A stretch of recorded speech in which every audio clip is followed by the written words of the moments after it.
tadi kita tengok di sini alhamdu. Sebab alhamdu ni Alhamdulillah. Idah ni dari Bismillahirrahmanirrahim. Bismillahirrahmanirrahim. Assalamualaikum warahmatullahi wabarakatuh.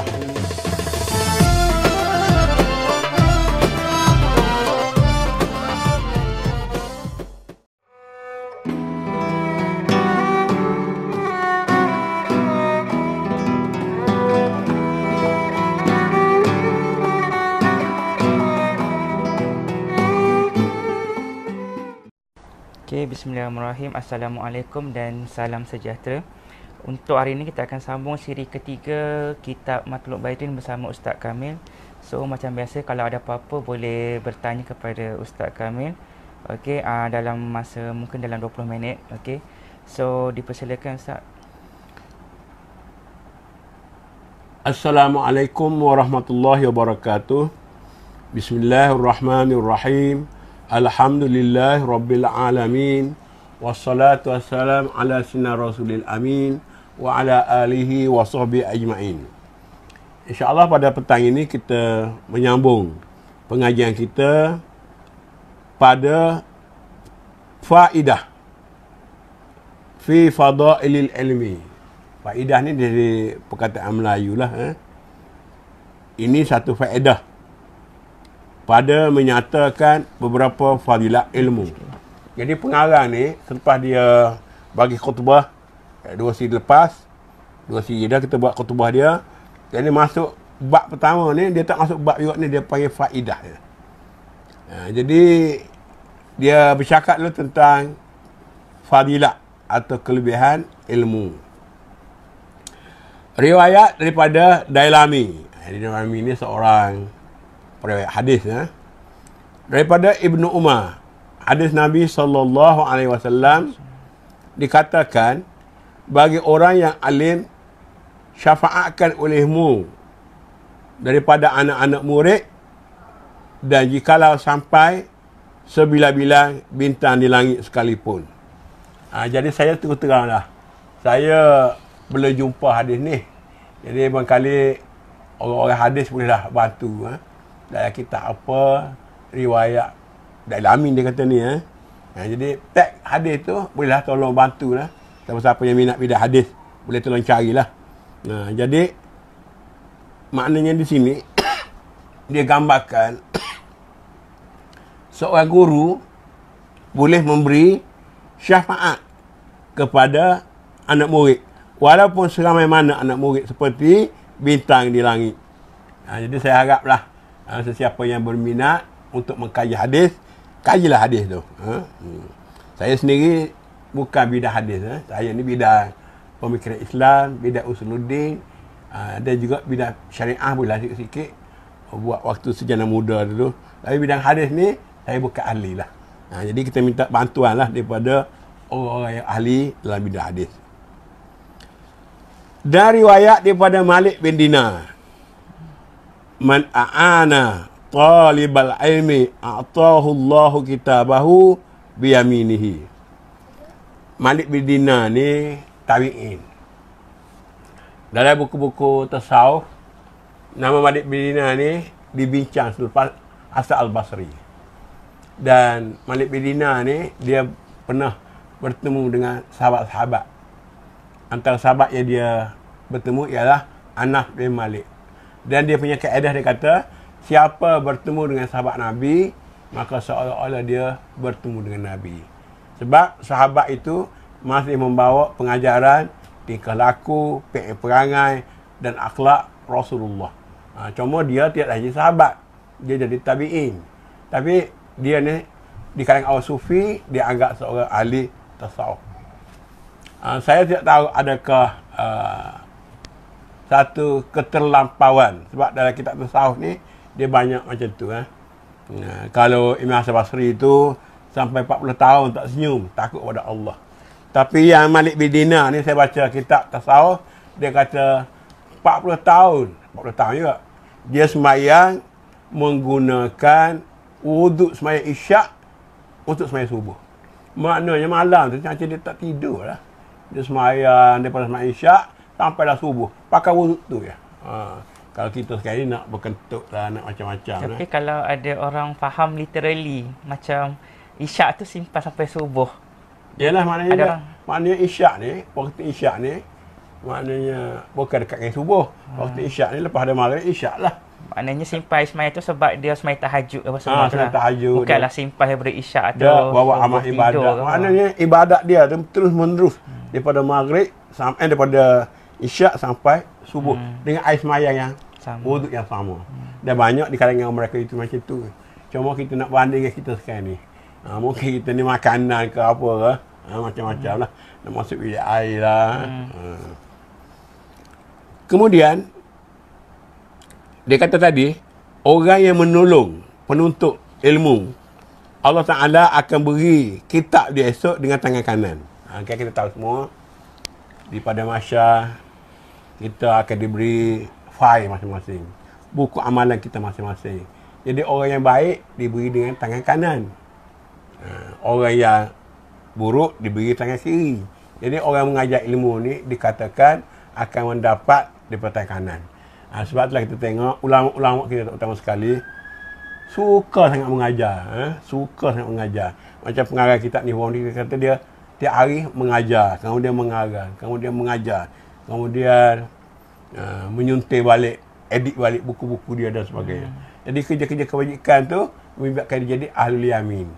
Ahlul yamin maknanya orang yang dapat buku amalan dengan tangan kanan. Orang yang jahat dapat melalui tangan kiri. Orang jahat lagi terima kok belakang. Cuma ayat ni juga dia kata ada daripada Malik bin Dinar. Ini pun saya taklah rojok kita hadis. Wa man ahabba talibal ilmi faqad ahabbal anbiya. Dan sesiapa yang suka kepada penuntut ilmu, maka dia suka kepada Nabi. Wa man ahabbal anbiya kana ma'ahum. Dan orang yang suka dengan Nabi akan bersama Nabi dari akhirat kelak. Wa man abghada talibal ilmi faqad abghadal anbiya. Orang benci kepada penuntut ilmu, maka dia dianggap benci kepada Nabi-Nabi. Sekarang ni tak tiba sangat. Zaman dulu tahun 60-an dulu, kalau kita belajar pondok, kita belajar sekolah agama ni, memang masyarakat pandai hina lah. Budak pondok, budak surau, macam-macam istilah. Budak kampung. Tapi sekarang ni, anak-anak orang besar pun ada dah belajar sekolah agama, ada belajar sekolah Arab, macam-macam. Zaman dah berubah. Sekarang ni sekolah Arab, sekolah agama, SMKA menjadi pilihan pula. Anak-anak yang cerdik antara sekolah agama. Ini dunia dah bertukar. Kemudian daripada itu, faqad abghadal anbiya fajaza'uhu jahannam. Jadi orang benci kepada orang penuntut ilmu, maka dia benci kepada Nabi, maka tempatnya neraka jahanam. Ini cara orang zaman dulu menulis. Orang sekarang ni dia tak suka lah, dia kata tak psikologi lah, syurga neraka. Dia belajar agama ni syurga neraka. Tapi makna orang dulu ni dia terus. Kita ni banyak berlapik. Nanti orang kata cakap ni, nak kata bukan Islam tak boleh, nak kata belum Islam. Misal katalah. Jadi kita sekarang banyak berlapik. Mungkin psikologi kita paling tinggi, makin tinggi. Tapi dari segi yang lain, maknanya orang dulu ni dia lebih terang lah supaya orang faham. Sebab dari dulu kalau berlapik mungkin orang tak faham.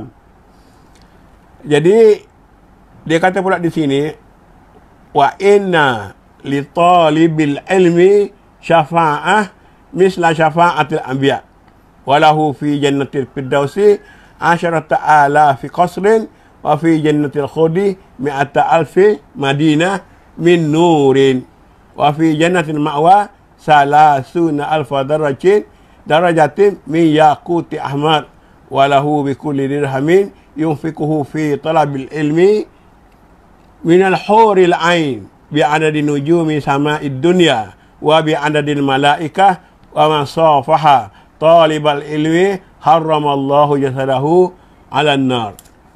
Ini panjang dia punya nak cerita kelebihan orang berilmu.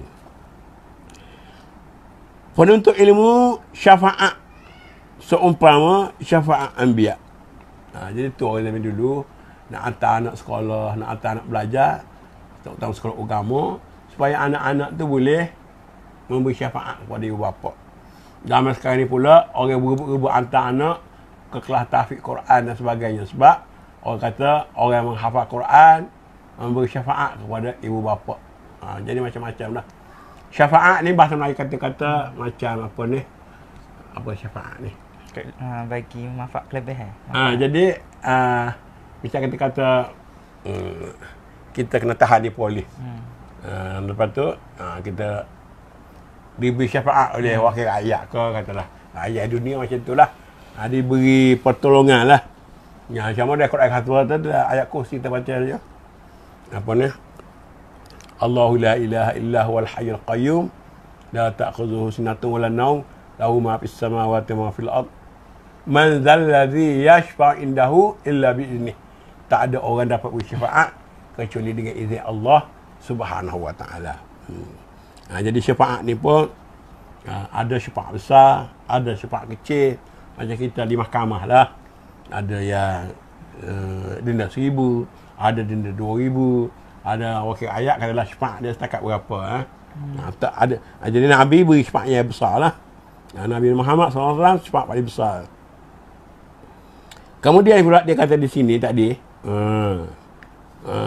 kelebihan orang belajar ilmu ni, di mana baginya pada syurga Jannatul Firdaus. Jannatul Firdaus ni kita kata syurga yang paling tinggi lah. Dia ada Jannatul Ma'wa, ada Jannatul Firdaus, ada Jannatul Na'im, ada macam-macam jannah. Maka orang belajar ilmu ni dia katanya dapat Jannatul Firdaus. Jannatul Firdaus 10,000 mahligai. Di syurga Firdaus tu ada 10,000 mahligai. Mewah lah. Kita sekarang dapat rumah sewa sebuah pun susah. Ni dapat 10,000 mahligai, bukan rumah sewa kecil ni. Dan pada syurga Jannatul Khuld 100,000 Madinah daripada Nur. Dan pada syurga Jannatul Ma'wa 30,000 darjat daripada Yakut. Yakut ni permata lah yang merah, dan baginya dengan tiap-tiap dirham yang ia sedekahkan dalam menuntut ilmu daripada bidadari-bidadari sebila-bila minta di langit. Maknanya kita infak, kita derma kepada orang. Tu orang suka derma ke sekolah tahfiz, bukan derma ke pondok, bukan derma ke sekolah agama. Ilmu tu hanya ilmu agama atau apa-apa ilmu? Jadi tidak ada tulis di sini. Cumanya orang zaman dulu ni dia menulis ni lebih kepada ilmu agama lah. Pondok lah. Pondok dan sebagainya. Cuma orang sekarang ni dia perluaskan lah. Sebab ilmu ni semua ilmu Tuhan. Cuma dari segi hierarki ilmu ni, dari segi agama kita, ilmu paling baik ilmu agama. Sebab ilmu ini berdasar kepada maklumat. Jadi agama ni maklumat agama, maklumat Tuhan, maklumat Nabi, maklumat Allah tinggilah. Yang kedua baru mari ilmu kemanusiaan. Yang ketiga baru mari ilmu sains, ilmu vocational dan sebagainya. Tapi dunia kita sekarang ni dah bertukar. Yang cerdik-cerdik pergi sekolah sains dulu. Sains ni bagus juga. Ilmu perubatan katalah. Ilmu engineering. Tapi perubatan tu penyakit manusia. Engineering tu bangunan ataupun jalan raya. Banding dengan hal ketuhanan tadi, ketuhanan lebih. Tapi mungkin dalam sistem kita terpakaikan sistem barat. Jadi kita kata yang pertama sains, yang kedua sastra, yang ketiga vocational, yang keempat agama. Jadi bertukar habis. Ini kita panggil apa ni? Dalam ilmu kita panggil falsafah ilmu yang berbeza antara barat dengan timur. Tapi sebab tu kalau ulama-ulama kita dulu dia ambil dua-dua. Kita pergi Ibn Sina ke, Al-Farabi ke, kita pergi Ibn Rushd ke, kita pergi Abu Bakar Al-Razi ke. Ilmu agama pun dia ada, ilmu sains pun dia ada. Sebab agama dengan sains ni dia bantu-membantu. Kalau kita belajar agama tak pandai sains, agama kita tu mendatar. Kalau kita belajar sains, tak ada agama, dia tidak menjawab kita takut itu lah. Belajar sains pun, orang kata makin pandai, makin sombong. Makin pandai, akhir sekali orang barat kata, bila dia mereka pandai semua ni, tak perlu ada agama lagi. Jadi tapi kalau kita ada, agama pun ada, sains pun ada, akan mengukuhkan lagi agama kita dan mencerahkan lagi sains kita tu dengan panduan-panduan agama. Jadi macam mana kita nak balik ni? Ni balik kepada sistem lah. Cuma sekarang ni, selepas ada SMKA dan sebagainya, di Malaysia lah, kita dah ada budak-budak belajar agama, belajar sains. Dulu kolej Islam, dapat jadi doktor. Dulu kolej Islam, ada seorang tu, budak lepas kolej Islam, pergi belajar yang Melaya, dapat nombor 1 bidang engineering. Makna sekarang ni, ustaz-ustaz pun bukan sebagai ustaz.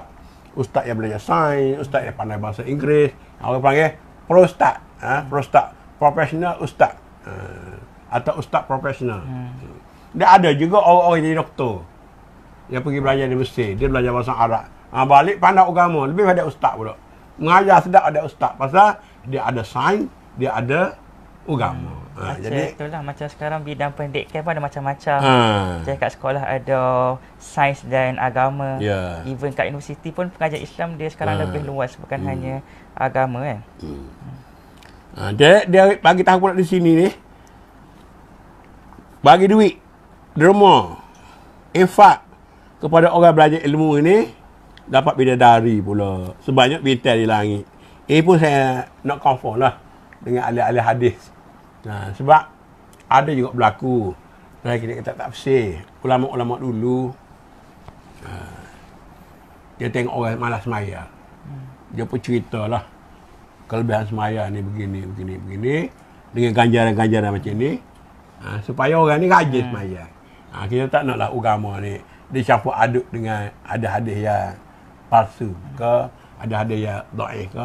Jadi saya harap siapa-siapa dia ustaz-ustaz kita yang menonton, kalau dia minat hadis, dia kajilah ada hadis ni betul ke tidak ni.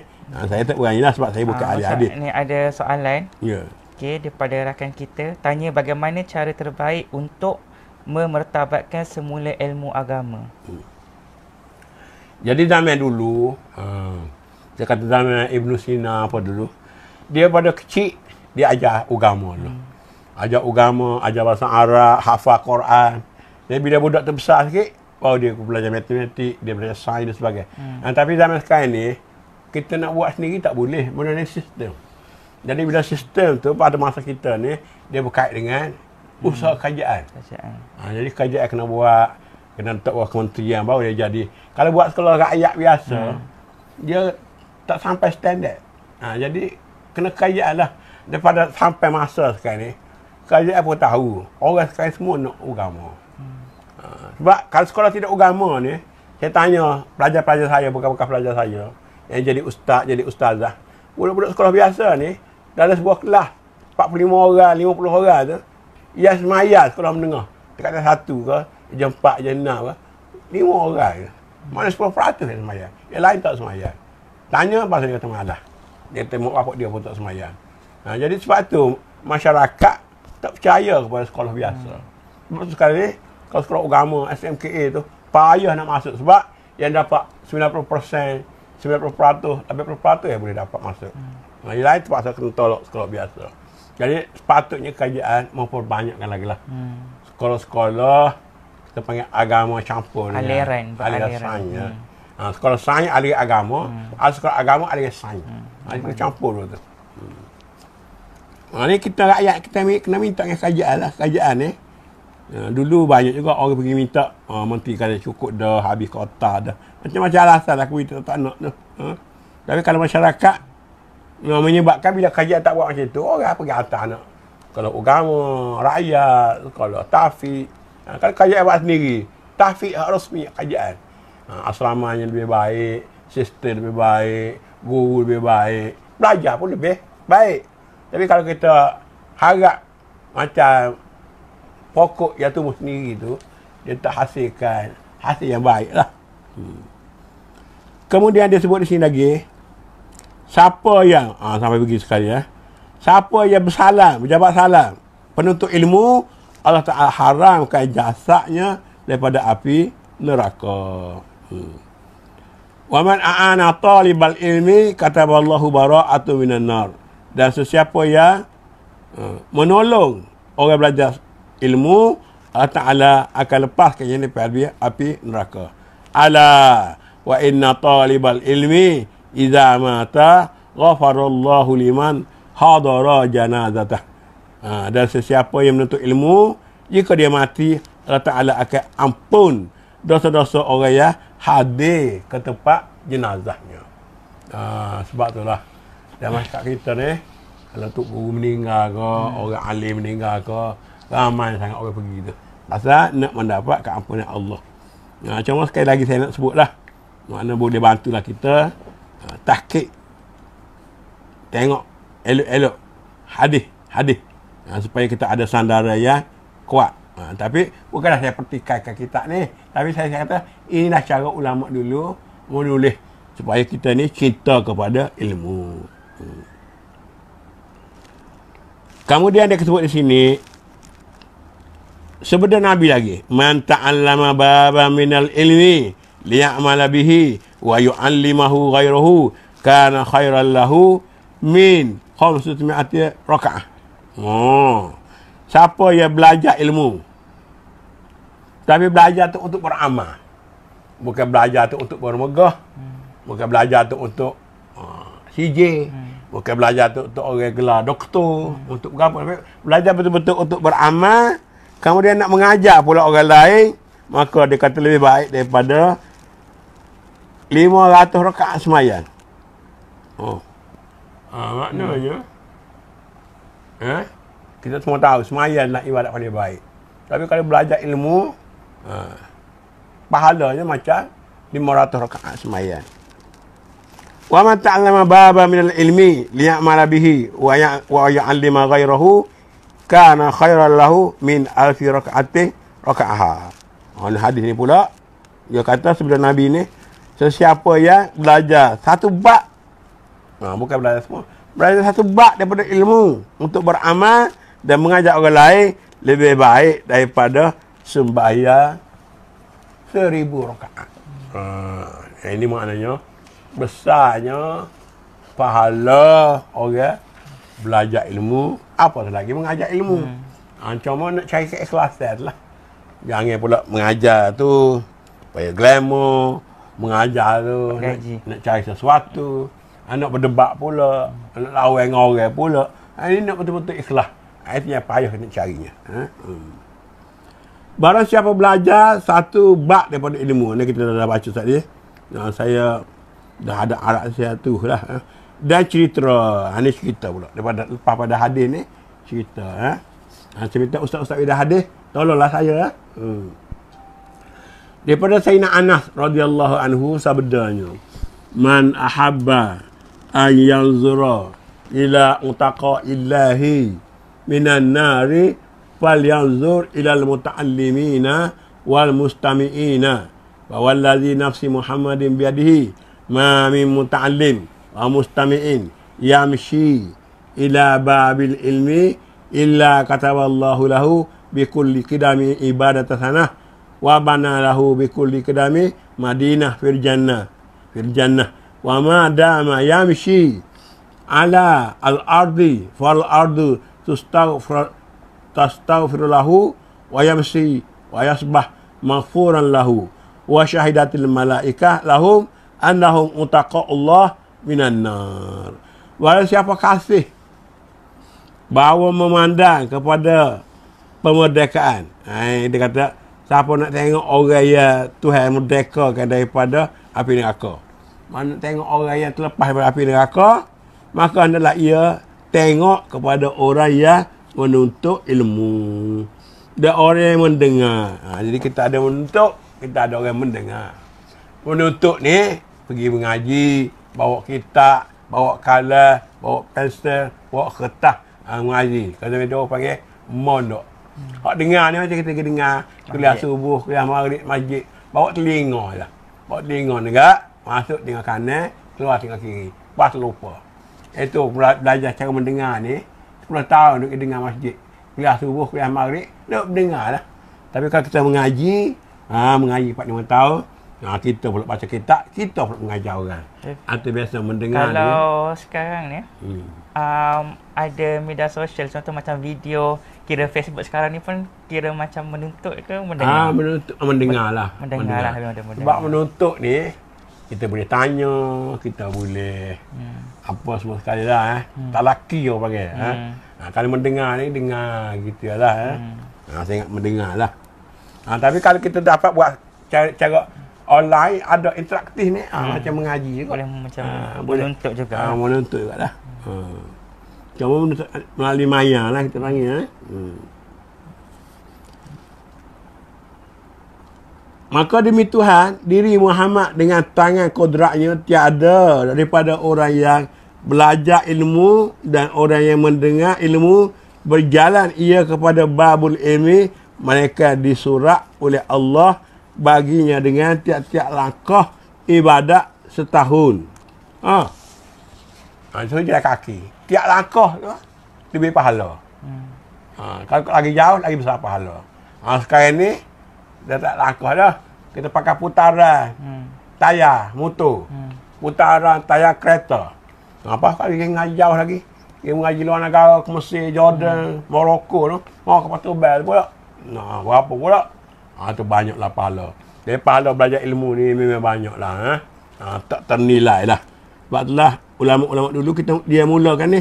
Nak bercakap ni bab iman. Nak bercakap ni bab fiqh. Tapi dia cerita dulu kelebihan ilmu. Supaya orang kata teliu. Apa teliu ni? Bahasa baku kita. Teringin. Teringin sangat nak belajar. Sebab itulah pagi belajar, petang belajar, malam belajar. Belajar pun Nabi kata daripada buaya sampai lahat. Hadis maudhu', hadis dhaif dia kata belajar sampai ke negeri Cina. Maksudnya belajar ni bila-bila masa saja, di mana saja. Dan orang yang mendengar ilmu berjalan kepada babul ilmi di surat tadi dengan tiap langkah ibadat setahun dan diperbuat baginya dengan tiap-tiap langkah tadi satu bandar di dalam syurga. Dan selama namanya jalan ia atas bumi, maka bumi itu mengucap istighfar. Kita nak pergi mengajar tu, kita nak pergi belajar tu. Pagi-pagi subuh-subuh tu. Kita lalu tu, bumi tu istighfar. Kita tak dengar. Lalu kat itu maksudnya semua bumi lah. Bumi tempat kita langkah. Sekarang ni tak langkah dah naik kereta. Tapi maknanya ada juga. Tu ini kita panggil dia bercakap ni dua. Satu kita panggil lisanul maqal. Lisanul maqal ni macam kita cakap ni. Satu lagi lisanul hal. Lisanul hal ni dia tak cakap tapi keadaan tu menunjuk kayak begitu. Macam kita tengok dalam Quran ayat 30 tu. Dialog Tuhan dengan malaikat dengan Nabi Adam tu. Ada semua kata itu bukan lisanul direct lah. Bukan direct cakap. Takkanlah malaikat nak kata-kata macam tu. Tapi lisanul hal. Keadaan menunjuk kalau kata suka tak suka. Macam tu lah. Baginya dan berpetang-petang dan berpagi-pagi ia diampunkan dosanya dan disaksikan oleh malaikat bagi mereka bahawa mereka itu mendapat merdeka daripada api neraka tadi. Ada masa lagi? Okey, Kak boleh simpul Kak. Ada soalan? Tak ada. Jadi sebagai kesimpulannya kita berhenti di situ dulu. Maknanya menuntut ilmu ni, terutamanya ilmu agama ni, besar pahala dia. Sebab dengan ilmu lah kita dapat membetulkan akidah kita dapat membetulkan ibadat kita, dan kita dapat membetulkan amalan. Saya nak cerita satu lah, last kali ni sebagai satu kesimpulan. Kalau tuan-tuan pernah dengar nama Presiden Indonesia. Apa nama dia tu? Yang Jerman tu. Soekarno. Habibie. Pak Habibie dia ceramah di Mesir. Dia kata saya ni engineer. Belajar engineer di Jerman. Sampai dia pandai buat sayap kapal terbang. Dan kapal terbang yang ada sekarang ni ada guna sayap dia. Nak tepuh udara tu. Tapi akhirnya dia kata apa? akhir sekali bila dia tua, dia kata ilmu agama lah paling baik. Sebab ilmu tu mengenal Tuhan, makrifat kepada Tuhan dan sebagainya. Tapi maknanya ilmu lain pun waktu kifayah. Tapi cerita dianya macam tu dah. Sama. Jadi saya berhenti sini dulu. InsyaAllah lain kali kita akan sambung siri 4 lagi tentang kelebihan ilmu. Sekian. Wabillahi taufiq wal hidayah. Wassalamualaikum warahmatullahi wabarakatuh. Waalaikumsalam warahmatullahi wabarakatuh. Terima kasih. InsyaAllah kita akan jumpa pada hari Khamis mungkin, insyaAllah. Okey, terima kasih semua, dan ada apa-apa soalan boleh tanya dan untuk seterusnya. Okey, terima kasih.